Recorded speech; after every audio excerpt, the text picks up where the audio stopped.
Physics के फंडे। हाय, मैं हूँ आर रवि और मैं आपके लिए लाया हूँ ये फिजिक्स के फंडे यूट्यूब चैनल ऐसे स्टूडेंट्स के लिए जो जेईई मेन, एडवांस, नीट वगैरह की प्रिपरेशन कर रहे हैं।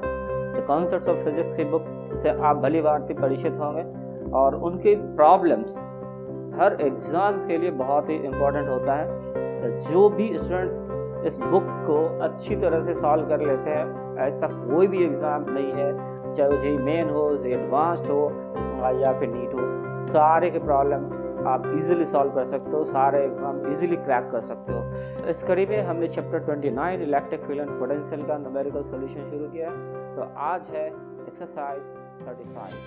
चलिए देखते हैं प्रॉब्लम क्या है। Two particles A and B having charges of +2 10⁻⁶ coulomb and of -4 × 10⁻⁶ coulomb respectively are held fixed at a distance at a separation of 20 cm. So locate the points on the line AB where the electric field is 0, the electric potential is 0.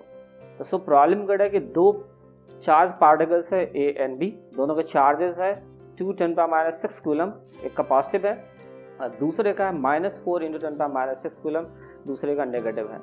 तो दोनों को table पे claim कर रखा है, fix कर रखा है at a separation of 20 centimetre.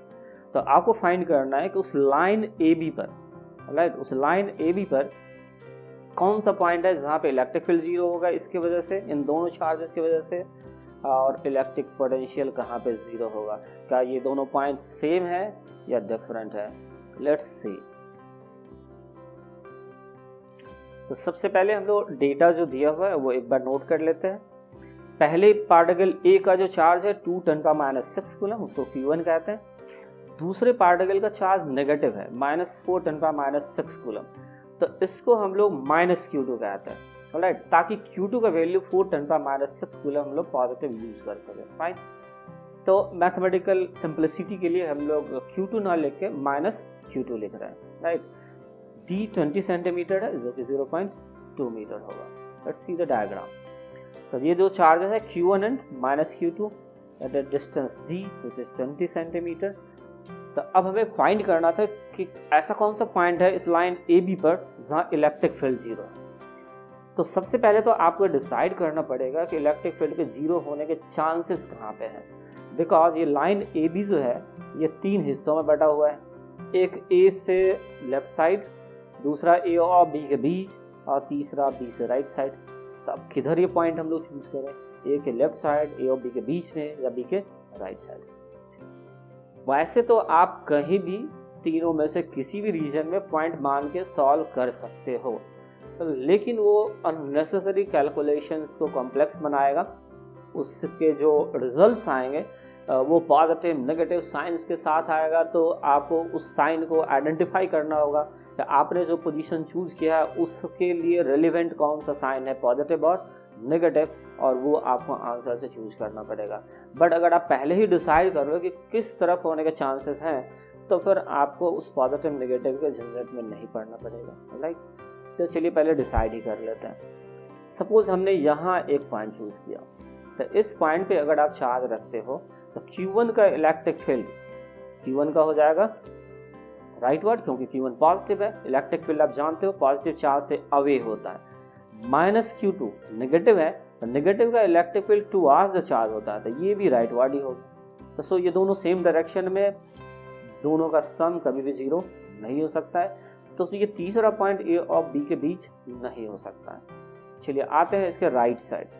Right side में अगर आप देखोगे तो Q1 का इलेक्ट्रिक फील्ड अगेन अब पॉजिटिव है, so away from the charge. Q2 का इलेक्ट्रिक फील्ड -Q2 का इनफैक्ट इलेक्ट्रिक फील्ड नेगेटिव है, तो टुवर्ड्स द चार्ज। तो ये दोनों इलेक्ट्रिक फील्ड एक दूसरे के अपोजिट है, बैलेंस हो सकता है, पॉसिबिलिटी है। इस तरफ आते हैं लेफ्ट साइड। Q1 पॉजिटिव है तो इससे अवे हो जाएगा इलेक्ट्रिक फील्ड, और -Q2 नेगेटिव है तो टुवर्ड्स द चार्ज। तो डेफिनेटली इस तरफ भी दोनों अपोजिट है। अब ये दो कैंडिडेट है, दोनों में से कौन सा सही है, तो इस तरफ राइट और लेफ्ट। तो ये भी हम लोग डिसाइड कर सकते हैं, इसके लिए भी परेशान होने की जरूरत नहीं है। ये भी हम लोग डिसाइड कर सकते हैं कि हम तीसरा पॉइंट राइट साइड ले, B से राइट ले, या A के लेफ्ट ले। चलिए देखते हैं कैसे। तो आप जानते हो कूलम्स लॉ के अकॉर्डिंग फोर्स, इलेक्ट्रिक फोर्स का फॉर्मूला होता है K(Q1Q2)/r², या इलेक्ट्रिक फील्ड होता है K(Q)/r²। तो ये जो इलेक्ट्रिक फील्ड है डिस्टेंस के स्क्वायर के इनवर्सली प्रोपोर्शनल होता है।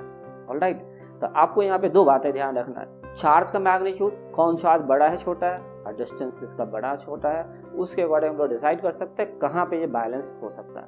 तो चलिए राइट साइड आते हैं। राइट साइड पे आप देखें तो ये Q2 जो है मैग्नीट्यूड में बड़ा है, Q2 में यहाँ देखो 4 है और Q1 में 2 है, माइनस साइन को भूल जाओ, मैग्नीट्यूड देखो आप। तो Q2 चार्ज बड़ा है मैग्नीट्यूड में और ये डिस्टेंस छोटा है, तो न्यूमरेटर बड़ा Q/r² होता है, न्यूमरेटर बड़ा डिनोमिनेटर स्मॉलर, तो ये ब्लो अप कर जाएगा, बड़ा हो जाएगा। जबकि Q1 छोटा है और यहाँ से ये डिस्टेंस है काफी बड़ा है, तो इसका मतलब चार्ज छोटा और नीचे स्क्वायर ऑफ डिस्टेंस वो बड़ा, तो सो ये स्मॉलर हो जाएगा। तो इसका मतलब है इस तरफ ये बैलेंस नहीं हो सकता है। तो अब आपका आंसर बचेगा एक ही तरफ, ये लेफ्ट साइड, इसी तरफ हमारा आंसर पॉसिबल है। तो हमने ये डिसाइड कर लिया कि किस तरफ जीरो होने का चांसेस है, तो डेफिनेटली वो ए के लेफ्ट साइड है। राइट चलते हैं, ए के लेफ्ट साइड हम लोग एक पॉइंट चूज कर लेते हैं। राइट, ए के लेफ्ट साइड हमने एक पॉइंट चूज किया C, A से x1 डिस्टेंस पे माना, तो B से x2 डिस्टेंस पे माना। ऑलराइट, A से x1 डिस्टेंस पर और B से x2 डिस्टेंस पर।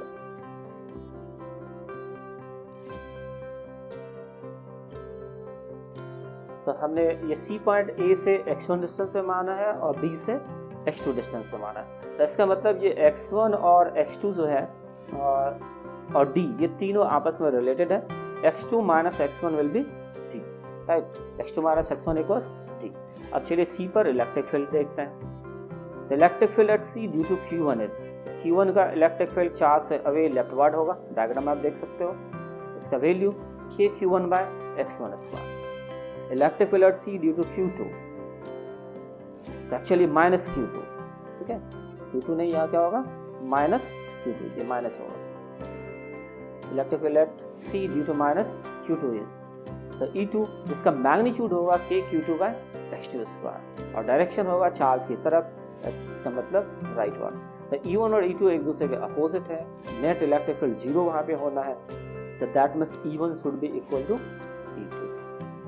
तो x2 minus x1 D था ही, for electric field to be 0 at C we have E1 equals E2। Alright, तो अब दोनों को बराबर कर दो, आप इक्वल कर दो, K(Q1/x1² इक्वल्स K(Q2/x2²। अब ये K और K जो है कैंसिल आउट हो जाएगा और इससे x1 और x2 का रिलेशन मिल जाएगा, तो x2²/x1² इक्वल्स Q2/Q1। फिर दोनों तरफ स्क्वायर रूट ले लेंगे, x2/x1 इक्वल्स √Q2/√Q1 हो जाएगा। तो ये दो इक्वेशंस है 1 और 2, x1 और x2 में। आप इसे सॉल्व करके आइदर x1 और x2 कोई भी फाइंड कर सकते हो। तो आप सॉल्व करोगे, x1 मिलेगा √Q1 times D divided by √Q2 minus √Q1। Right, तो ये जो रिलेशन है इक्वेशन नंबर 2 है ना, तो रेशियो आप देख रहे हो, दो डिस्टेंसेस x2 और x1 का रेशियो √Q2/√Q1, और यहाँ पे उन डिस्टेंसेस का डिफरेंस है D। तो रेशियो के रूल से वेरी इजीली आप डायरेक्टली ये आंसर लिख सकते हो। राइट, उसके लिए आपको एक से दूसरे में पुट करने की जरूरत नहीं है, कैलकुलेशन करोगे आंसर आ जाएगा 4.83 centimetre from A along BA। BA कहने का मतलब B से A की तरफ आपको जाना है, और कितना डिस्टेंस पे, तो 4.83 सेंटीमीटर डिस्टेंस पे, कहाँ से, A से। राइट, तो ये जो रेशियो वाला रूल मैं कह रहा था, वो सिंपल ट्रिक देखते हैं क्या है, उससे बहुत आसानी से हम लोग आंसर 5 सेकंड में लिख सकते हैं। देखिए कैसे। एक तो ये डायग्राम आपके सुविधा के लिए हमने फिर से यहाँ दिखाया है, x2 minus x1 equals D, ये रिलेशन होगा। दूसरा, जो E1 इक्वल्स E2 होना है, तो उसके लिए हम लोग उतना एक्सप्रेशन ना लिख के सीधा प्रोपोर्शनल रिलेशन लिखते हैं। E1 हो या E2 हो, जब ये दोनों इक्वल है तो उस पॉइंट C के लिए दोनों का वैल्यू सेम है, मतलब कांस्टेंट है। तो सो E इक्वल्स K(Q/r²) होता है। कोई भी जनरल फार्मूला इलेक्ट्रिक फील्ड का किसी भी पॉइंट पे 4 से 8 डिस्टेंस पे K(Q/r²। और अगर इलेक्ट्रिक फील्ड E कांस्टेंट है, दो अलग अलग सोर्सेज की वजह से सेम है, तो हम लोग कह सकते हैं कि Q directly proportional to x² होगा, r² होगा। So elect E is constant, so x square directly proportional to q. That means x directly proportional to root q. तो इससे डायरेक्टली आप वो x2 by x1 equals under root q2 by under root q1 लिख सकते हो. Equation number 2 जो था हमारा. C divides line BA externally in the ratio square root of q2 is to square root of q1. तो या तो ratio का रूल लगा दो या फिर आप मैथ्स में पढ़ते हो internal division and external division, वो रूल लगा के आप वेरी इजीली लिख सकते हो x1 equals root q1d divided by root q2 minus root q1. तो इसे वैल्यू पुट कर दो. आइए अब चलते हैं सेकेंड पार्ट पे. तो सेकेंड पार्ट में फाइंड करना था अब AB लाइन पे कहाँ पे पोटेंशियल जीरो होगा. इलेक्ट्रिक फील्ड जीरो हमने फाइंड कर लिया, वो A के लेफ्ट साइड में होगा. तो हम लोग डिसाइड करते हैं कि किस तरफ पोटेंशियल जीरो होने के चांसेस है. तो एक पॉइंट चूज करते हैं यहाँ पर दोनों के बीच में. ये पॉजिटिव चार्ज है Q1, तो इसका पोटेंशियल यहाँ पे पॉजिटिव होगा. D पर नेगेटिव चार्ज है, उसका पोटेंशियल नेगेटिव होगा. तो जितना पॉजिटिव उतना ही नेगेटिव अगर हो जाए तो दोनों का सम जीरो हो जाएगा. तो उसके लिए अब पोटेंशियल का एक्सप्रेशन देखना पड़ेगा. Potential due two point charge होता है Q divided by R. K तो कांस्टेंट है, चार्ज है, R डिस्टेंस है. तो Q1 चार्ज स्मॉलर है तो उसका डिस्टेंस भी यहाँ से आप देख सकते हो ये स्मॉलर है. Q2 चार्ज लार्जर है तो उसका डिस्टेंस भी लार्जर है. तो दोनों के बराबर होने के चांसेस, मैग्नीट्यूड इक्वल होने के चांसेस होंगे. सो पॉसिबल है कि यहाँ पे पोटेंशियल जीरो हो जाए. राइट, इस तरफ अगर आते हैं तो इसके लिए भी ये स्मॉलर चार्ज है तो स्मॉलर डिस्टेंस, और ये बड़ा चार्ज है तो उससे ये बड़ा डिस्टेंस है.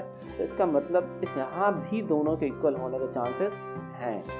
तीसरी तरफ अगर आते हो आप यहाँ तो ये नहीं हो सकता because smaller charge larger distance, तो उसका न्यूमेरिकल वैल्यू स्मॉल हो जाएगा पोटेंशियल का.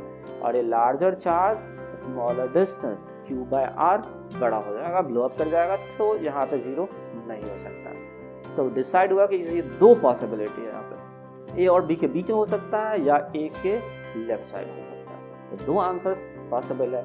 लेट्स सी, फाइंड करते हैं दोनों आंसर क्या होगा. तो C एक पॉइंट दोनों के बीच में चूज किया.